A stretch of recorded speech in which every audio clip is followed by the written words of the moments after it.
ঠিক তখনই হোটেলের 2 তলার একটি কক্ষে দেখা মিলল সাদিয়ার। অনুসন্ধানী পথে সবকিছুই যখন টিম আন্ডারকভারের অনুকূলে, সাদিয়াকে উদ্ধারের সকল প্রস্তুতি যখন সম্পন্ন, তখনই খবর আসে দক্ষিণ বাংলা আবাসিক হোটেল থেকে গায়েব করে দেওয়া হয়েছে সাদিয়াকে। রীতিমতো উধাও করে ফেলা হয়েছে তাকে। খবরের সত্যতা যাচাই করতে দক্ষিণ বাংলা হোটেলে ছুটে গেল টিম আন্ডারকভারের সদস্যরা। খদ্দের রূপে আবারও খোঁজা শুরু হলো তাকে। অর্থাৎ দ্বিতীয়বারের মতো সাদিয়াকে নিখোঁজ করে দিয়েছে নারী পাচারকারীরা। এর আগে টিম আন্ডারকভারের কাছে দেয়া সাক্ষাৎকারে সাদিয়া তার অবস্থান পাল্টে যাবার আশঙ্কা করেছিলেন। সাদিয়ার দেয়া তথ্যই সঠিক বলে প্রমাণিত হলো। অনুসন্ধানী তথ্য বলছে, যৌন ব্যবসায় নিজেদের নিরাপত্তা নিশ্চিত করতে প্রথম দিকে বন্দী নারীর অবস্থান বারবার পাল্টাতে থাকে পাচারকারীরা। কিন্তু কথায় আছে, যেখানে বাঘের ভয় সেখানেই সন্ধে হয়। টিম আন্ডারকভার তেমনি সন্ধ্যার অন্ধকারে চাঁদের আলোর অপেক্ষায় থাকে। ঠিক তখনই হোটেলে আসা এক খদ্দেরের মুঠোফোন থেকে টিম আন্ডারকভারের এক সদস্যের সঙ্গে যোগাযোগ করেন সাদিয়া। সাথে সাথেই জানা গেল তার বর্তমান ঠিকানা। সাদিয়ার দেয়া তথ্য মতে কমলাপুরের হোটেল আরাফাতে তার বর্তমান অবস্থান। সঙ্গে আছে প্রেমিক রূপী পাচারকারী হারুন নিজেও।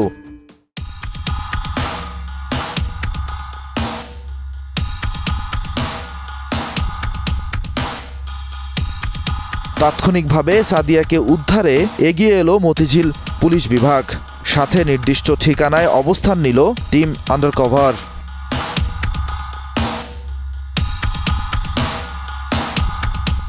ওই যে যেখান থেকে টিম আন্ডারকভার গল্পের পেছনে গিয়েছিল, আমরা এখন সেই দরজার সামনে।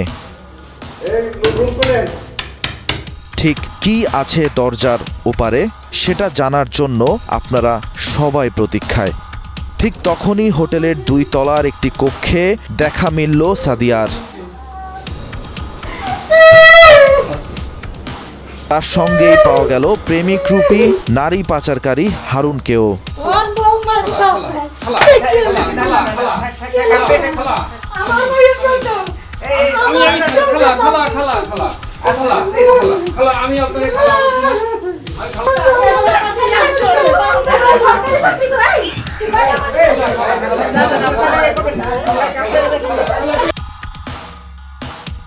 এবার হারুনের মুখোমুখি হলো টিম আন্ডারকভার।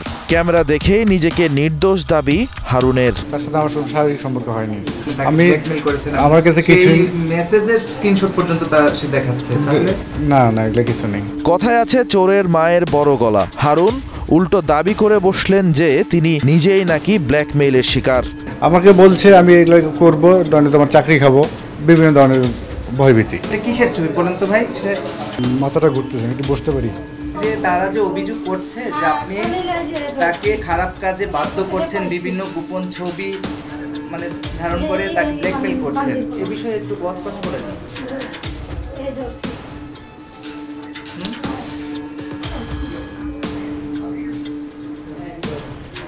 প্রশ্ন হলো, এই হারুনের আসল পরিচয় কি?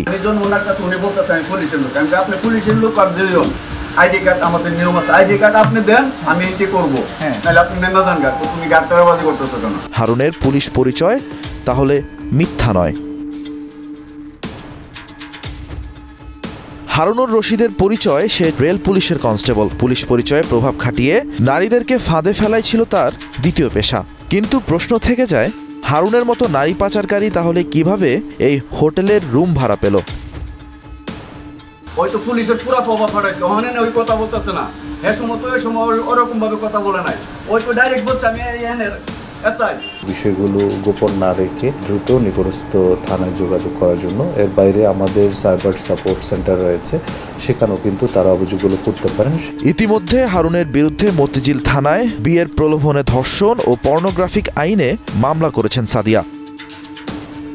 তাদেরকে যদি আসলে একটা দৃষ্টান্তমূলক বিচারের মুখোমুখি করিয়ে যদি আসলে আমরা একটু দৃষ্টান্তমূলক শাস্তি দিতে পারি, তাহলে বাকি যারা অফেন্ডার বা ক্রিমিনাল আছে তারা কিন্তু এই ধরনের ক্রাইমগুলো করার আগে আসলে চিন্তা করবে। সাদিয়াকে উদ্ধার করা গেলেও ঢাকার শত শত আবাসিক হোটেলের অন্ধকার ঘরে এখনো বন্দী রয়েছে অগণিত সাদিয়া, যাদের কান্নার শব্দ হয়তো পৌঁছায় না আমাদের কাছে। প্রশ্নটা হলো, আইনের চোখ ফাঁকি দিয়ে প্রশাসনের নাকের ডগায় দাঁড়িয়ে কিভাবে টিকে থাকে এই অন্ধকার সাম্রাজ্য।